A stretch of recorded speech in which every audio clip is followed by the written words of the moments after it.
Hello and welcome to Global Sanctuary for Elephants podcast, Global Rumblings. Global Sanctuary for Elephants, or GSE for short, is a non-profit organisation with a mission to create vast safe spaces for captive elephants where they are able to heal physically and emotionally, often from very traumatic pasts. I'm your host, Nadia Maserati, and I'll be taking you to the lush jungle of the Mato Grosso region in central Brazil, home of GEC's initial project, Elephant Sanctuary Brazil, where former zoo and circus elephants from across South America live their best lives. Hi everyone, welcome to the Global Rumblings podcast. Whether you're a seasoned listener or you're new to the show, it's lovely to have you with us today as we get ready to talk again about elephants with Kat and Scott Blaze, co-founders of Global Sanctuary for Elephants. In our last podcast, we kicked off with our new series, Rethinking Elephants, in which we talked about the role of the matriarch, we talked about the matrilineal structure of elephant societies, and we talked about what it means for elephants in captivity who possibly do not grow up and live within these social groups. Today we'll be talking more about the bonds that shape an elephant, so let's head over to Brazil to say hi to Kat and Scott. Hi you two. Hey Nadia. Hey Nadia, how are you? I'm fine. Looking forward as always to talk elephants with you. So is it raining with you guys? Because last time you said there was a storm coming and I didn't hear the rain at all. And when I was actually editing the podcast, I realized it was raining the whole time. Started off as a beautiful sunny morning, and then after I think 11 o'clock, rain came, sun came back out, rain came out again, and it's just finishing with a little storm, so we'll see what happens. Oh, okay. Well, it's very similar to the weather here in Germany. It's only 7 degrees here, so probably you've got 27. I know. I haven't been out all day. I'm totally stale.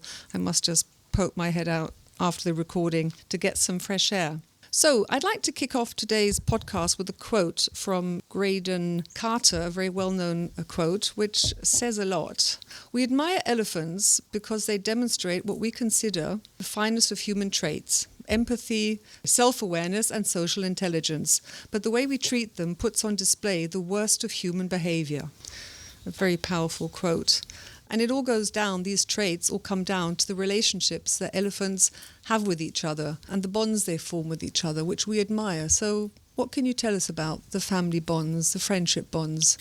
I'm actually a little depressed from the quote. Just the realizations of, how much we undermine who they are. We've talked about it before, and I know I'm already going off on a tangent and you're going to have to rein me back in. But it's one of the things we've said so many times of how grossly undervalued, underestimated, and unseen they are in captivity. Even those that are caring for them every day, what they're taught is they have to repeat the same behavior so they don't forget. And people treat them like they are just overly simplistic. And it's true. I mean, the traits that we admire about them are those things that are so magnificent. And so, we do revere about them, but then what we do to them in captivity, not only by putting them into confined state, but also how we're treating them every day, how we look at their intelligence every day is completely contrary to the things that we value most, the traits that we value most. So with that, Kat, why don't you bring in some bonds and a little happier note than where I'm at? Nope, it's all you, buddy. You started. The bonds. I mean, that is a very powerful quote, and we'll be touching on that when we talk about why we continue to accept the way we treat elephants with everything that we know. But today, yes, on a happier note, the emotional bonds that shape an elephant. I mean, if we're going back to the wild elephants, wild herd structures, I mean, those emotional bonds are someone to describe as indescribable. How do you define the bond between family members, especially that with a species that is so nurturing and protective and empathetic and, truly stay side by side for life. If it's a female born into the herd, they don't leave, and I think there's a level of that bond, that the depth of bond is something that I don't think we can even begin to fully fathom in our human world. We don't live our lives that way. Yes, we're in contact with our family, Sometimes. most of the time, but not living side by side, helping each other raise each other's young side by side all day, every day for entire lifetime. And I don't know that we have the capacity in our human realm in modern day society to fully fathom how strong that bond must be. To go further on that, Nadia, into the next thing you had a question before, which was, what does these bonds look like? I know, and again, what we can talk about personally is the bonds within captivity, but those bonds inside that, wild herd structure. I mean, we see from the outside, we see through documentaries, but we haven't lived that. We haven't had that opportunity, just the little glimpses that you see. And it is, again, it's incomparable to what we see in captivity. We see remarkable things at the sanctuary, but that normal family bond in a wild herd isn't something that we know.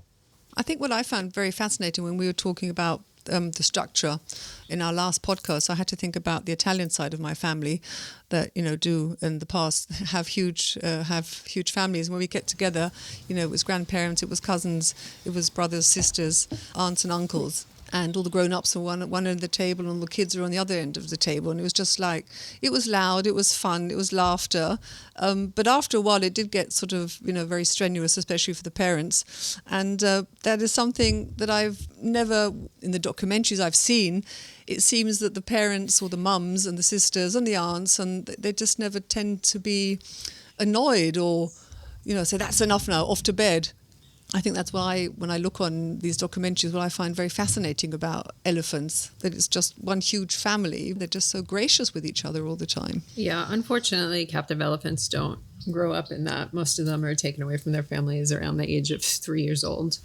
So they have a little glimpse of what that life is supposed to be like, but unfortunately don't grow up in that scenario. So you have in captivity these pseudo herds that try to form even at sanctuary. It's not like they're a real herd, but I think the biggest initial conflict is when you have small spaces and you have these elephants that don't necessarily know what that bond is like and how to properly socialize and support each other. They're in these tiny little spaces where they can't get away from each other when there are issues or when somebody does get annoying. I mean, I think we all know people in our lives that we love very much, but after a certain amount of time, you need your space. You have to walk away. And they don't have that ability, which causes more conflict. But then at least here, they have the ability to choose their friends and to have that space. And I think it creates a much healthier bond between elephants, even though we've had Bambi, who has completely changed the group that she's been with, although the choice wasn't really hers. Yeah, and to tie back into what you talked about with the Italian family, big celebration. I think there's an element of our society is out of touch with what is nature also. We are living in a artificial world with artificial stimulations. And if we're still, going back to the true nature of humans, living as hunter-gatherers and exploring life in nature, you probably wouldn't have that level of annoying, screaming children that are bored and, because they are off doing what they should be doing and learning traits that they should be learning out for survival. And I think you look at it with elephants as well, there's so much stimulation for them, and they can go off and play and not be, causing problems for anybody else. And because they are truly interconnected with their natural world, you don't have that same level of, I guess, annoyance, for lack of a better one. They're better than we are. They're much more tolerant. But I think that those infants in a captive space also become much more annoying than they do in a wild space, because they are also understimulated and they don't have the same capacity to go off and do their things. And that's when you end up having conflict within the herds and having aggression from moms to babies, as we talked about in another one, that you see artificial or atypical behavior in captivity. And I think it all goes back to having a complete separation from what is nature. But I think there are definitely elephants that come to sanctuary looking for that relationship, to different degrees. You had Hana, who wanted so much to be best friends with Maya and Gita to her own detriment, because she tried to put herself between the two of them, who were just starting to work on their own relationship. It was that bond was her goal, and it did not go how she wanted. But then she adjusted her approach when it came to Ramba, because again, that was what she really, really wanted. But now she didn't know if she acted like she really wanted it, if it was going to have the same results as Maya and Gita. So you had the opposite, where the two didn't touch each other forever. But you have other elephants that I would say Mara doesn't seem as necessarily, I don't want to say needy, but she's totally bonded to Hana. She loves Hana,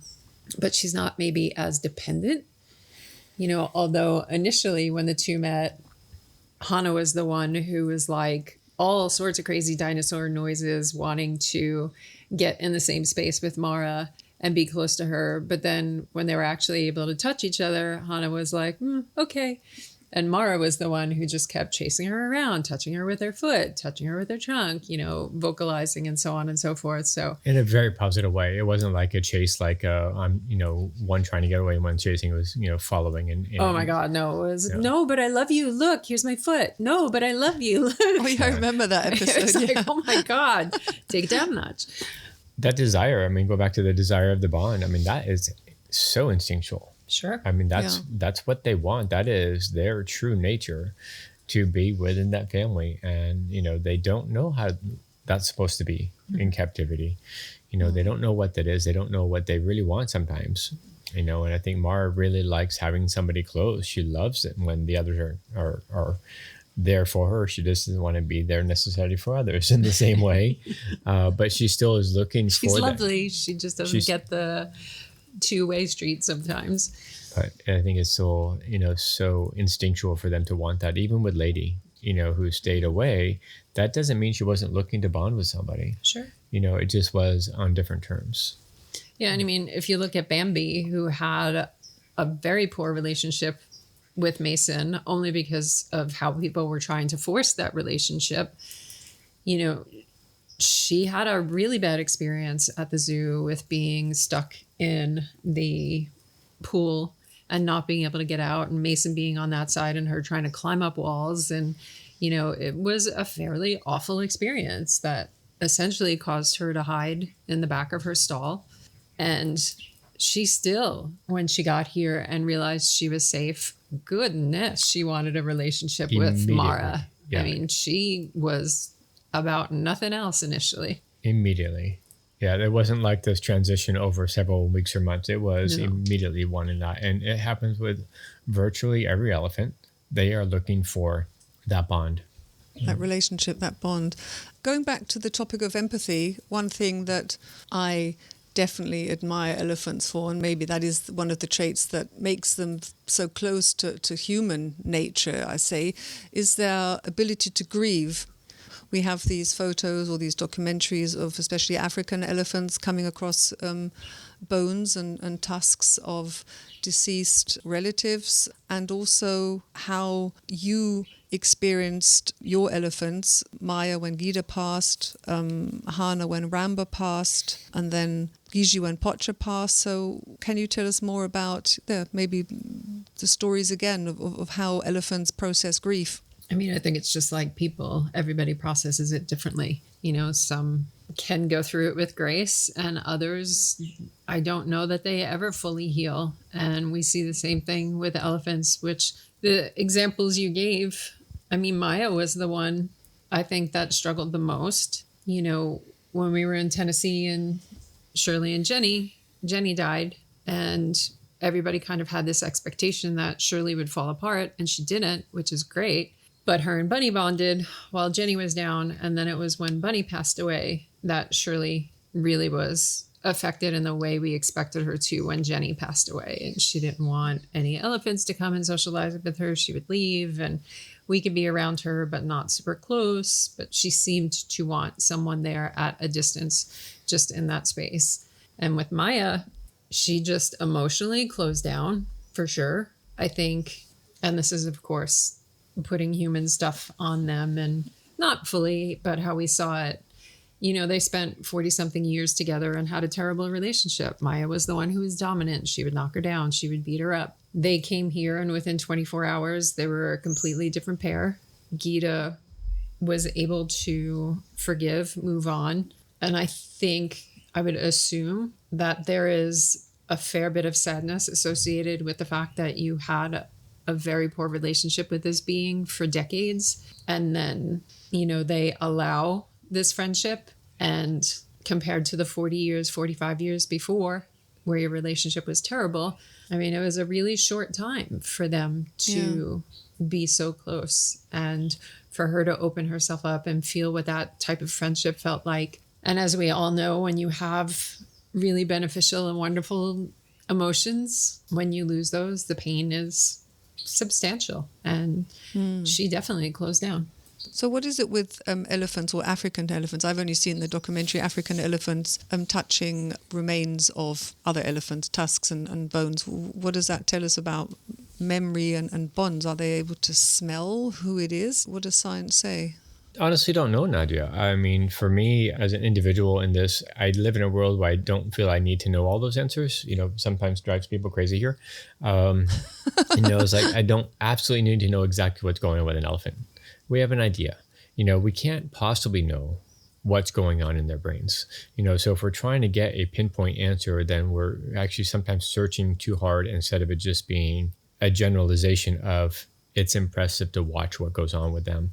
It's impressive to see that you can see the change in their vibe. You can see the change in their pace. You can see all those things. What's exactly going through their head? Do they know it's somebody that they have from their family? I honestly don't know. There may be research out there. Is it just a respect thing? Could be, because we've even seen it with going back to Tennessee. I don't think I've seen it here that I recall, where there was the remains of a deer after some coyotes had killed the deer one night, and the elephants came across it. And there was initial excitement, because of hyperstimulation, all the smells, everything else is relatively new for elephants that have been in a captive space. But then there was immediately following that, a level of reverence for what transpired. And you could see that change and that quiet. Clearly, it's not a relative of theirs.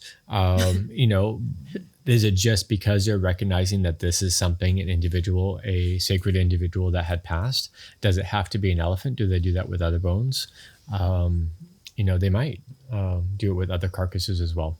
So, we don't really know that for sure. But for me, I think irrelevant to the exact, still going to show their complexity and their understanding and that shift of energy that you see to have reverence for the moment. So we had one supporter, he's a member of the Facebook group, your independent Facebook group, Friends of Global Sanctuary for Elephant, Greg. He said he'd like to know, he did ask about the topic of grief, but he also asked about this mystical knowing that elephants seem to have, that they can move in the night undetected.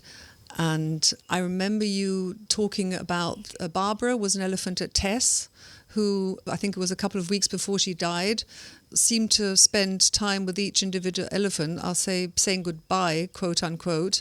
Or Ramba, who lived life, I think the 9 months she was with you, it was like 9 years. She left poor Hana behind while she was out there discovering the sanctuary.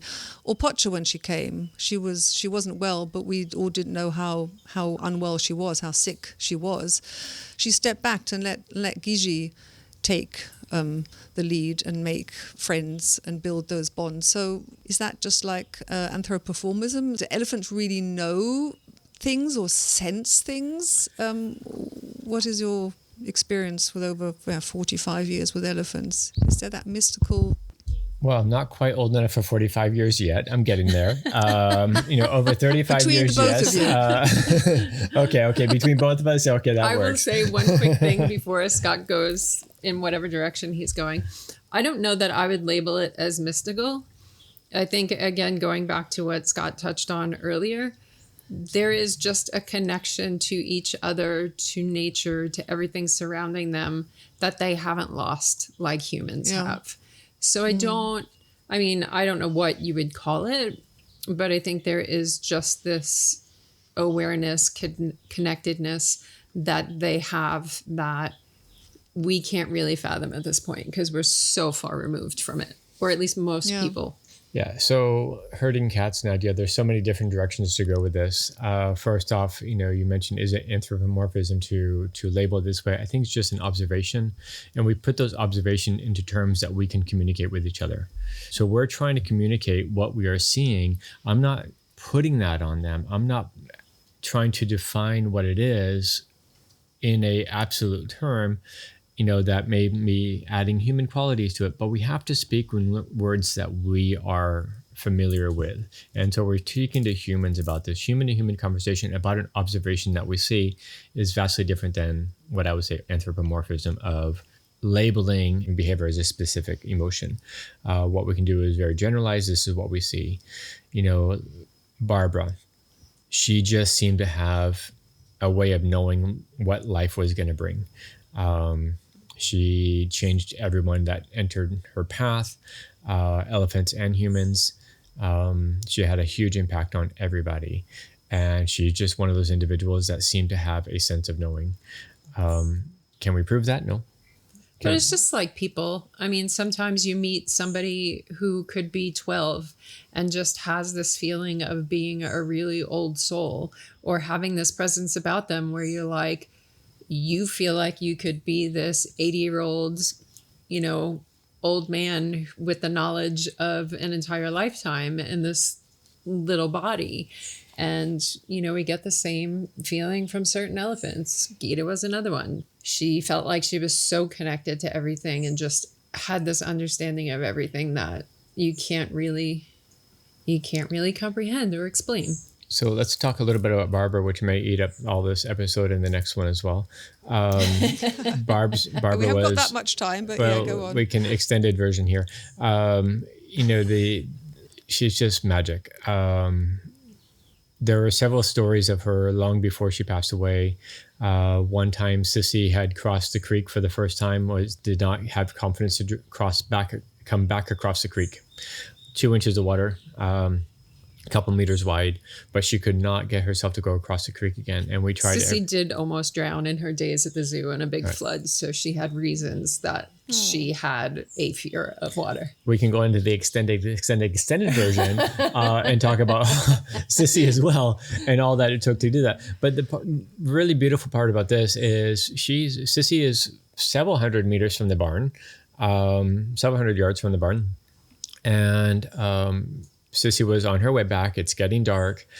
We had a really good relationship with Sissy. She'd follow me all over the place, but she would not follow me back across with the four-wheeler, with food, with whatever. She would not come back across the creek. And you could tell she wanted to. She'd almost build up the courage and go up to the water's edge and then just stop. And Barbara, without any request from us and completely unexpected, Barbara comes out of the barn, down the hill, over to Sissy, crosses the creek in front of Sissy, stands in front of Sissy for just 30 seconds, turns around, goes back, and Sissy follows Barbara across the creek and back to the barn. Fascinating. This happened another time with Bunny.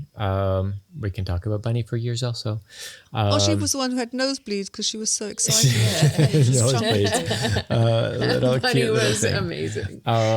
She actually slipped into the creek because she was sleeping and her friends got up. Her friends, not very good friends at the time, got up and went back to the barn and left her. She woke up from her nap and she was in the field on her own.